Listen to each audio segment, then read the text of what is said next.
I'm Chloe. Welcome to our show. We have Kristen here today to talk to us about the Killer Coke case. So not many people know about these cases. Do you think you could give us a brief description and tell us who is Killer Coke? Well, the Killer Coke itself is the campaign that Roy Rogers has created in a way to educate the public about what is happening in the bottling plants in Colombia and Guatemala. He implores people to think critically about the behaviors of our biggest beverage company in America. Starting in 1996, Colombian paramilitary units assassinated their union leader, Isidro Segundo Gil. And since then, any other union leader that has risen to a prominent, position, they've been killed. 8 in total so far as of 2002. It's really hard to see if those numbers are, definite or if there's more. So why do you think this has not been broadcasted all over the news? Well, one of the pieces of information that I find to be the biggest reason why it's not in our news is because of Ed Potter's influence. He is Coca-Cola's Director of Global Workplace Rights, but for 33 years has also represented U.S. businesses at the International Labor Organization Conference. So any type of information that could possibly condemn the Coca-Cola company has, basically dissipated into oblivion. Not many people have heard about what's happening, and any source of information that does get out is quickly, swept under the rug due to Ed Potter's influence on the ILO, which would have the power to investigate Coca-Cola and its influences on their Colombian and Guatemalan bottling plants. So what have been some of the roles of deregulation in Coca-Cola? So the allowances that deregulation gives large companies such as Coca-Cola is that employees that they outsource from other countries are not given the same rights as, say, a U.S. employee. So in Colombia and Guatemala, we can have a union leader die because he's, trying to stand up for his rights and nothing happens of it. I mean, these Guatemalan and Colombian union leaders are fighting for fair pay, fair work hours. They're fighting for compensation for their workers and their loved ones, and they're not getting anything back from Coca-Cola. I mean, they're only getting paid $1 an hour and working 15 hours a day.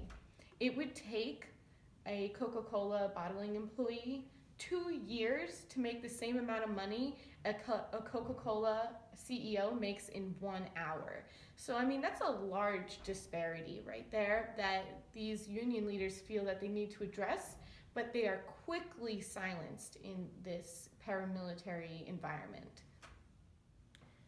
So have Guatemalan and Colombian families been affected? How have they been affected? And are they able to seek justice, or can they seek justice? Right. Well, it's difficult because these families affected by these Coca-Cola killings, that's the provider of their family that has died suddenly and without any explanation at all. And there's no way for them to get any type of fair compensation or some type of support from the Coca-Cola company. And I feel as if they do this purposely so that they distance themselves from what's happening in Colombia and Guatemala. So adding on to that, can they seek justice? There is a way for them to actually seek justice. But, I mean, it's very bureaucratic and very difficult. And not a lot of people know about that. Like, union leaders and families through the U.S. justice system can seek reparations from the Coca-Cola company. But it's just difficult because not only do we, we're separate countries, but it's hard because there's also a language barrier as well. And, that's another type of difficulty they face. And not a lot of them understand our justice system or believe that it can actually help them. When, through the film, the Killer Coke case, they have been able to kind of seek some type of justice. So what is so scary about these union leaders to Coca-Cola? Well, here's the interesting thing. Coca-Cola itself actually isn't that scared of these union leaders. It's the bottling plants themselves in these different countries, which Coca-Cola legally does not associate themselves with. So the bottling companies have basically full, rule over these employees. This is what allows the deregulated, unfair pay, everything like that. So to Coca-Cola, they really don't care. They make so many more products. I mean, don't like soda? They've got Dasani water, vitamin water, which you think is so healthy, a healthy alternative to soda. They own that too. Like roots of a tree, they are able to just soak up money from many other types of areas. And, they know how to survive a drought. They know what it's like, if they get bad publicity. There's so many other products they can fall back on. Have you seen this kind of behavior in any other companies? Just like Coca-Cola, other major production companies have gotten away with this kind of just bad human labor laws, such as Hershey's. I mean, it's notorious for child labor, human trafficking, and slavery of their employees. And on top of that, they don't even get the type of fair compensation either due to regulation.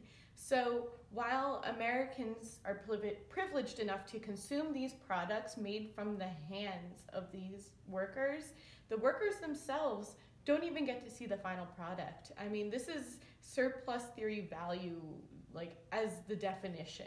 This is the perfect example of it. And on top of that, it's just exploitation at its finest. So the people who do know of these murders, how have they reacted and what have they done? Well, if you're Colombian or Guatemalan, I mean, you best keep your mouth shut because they're at a disadvantaged standpoint where they could themselves be attacked by paramilitaries hired by the bottling plant. And it's not just the union leaders themselves, but their families as well. It's a very violent environment to survive in. But if you're Coca-Cola, you keep your mouth shut too, because you don't want that kind of publicity getting out. You kind of just want to sweep that under the rug. And people in the U.S. who have heard of this, they deal with it in two ways that I've seen. It's either there's the full support for the Killer Coke campaign with Roy Rogers, or there's also this almost indifference to what's happening. There's this lashback saying, well, this isn't America, this isn't the U.S. where this is happening, so we shouldn't have to care about this. So it's really interesting to see how people have reacted to these killings, which I feel is a problem that everyone has to face and deal with. We want to thank Kristen for being here today. If you want to find out more information, you can watch the Coca-Cola case, which goes into depth about this subject.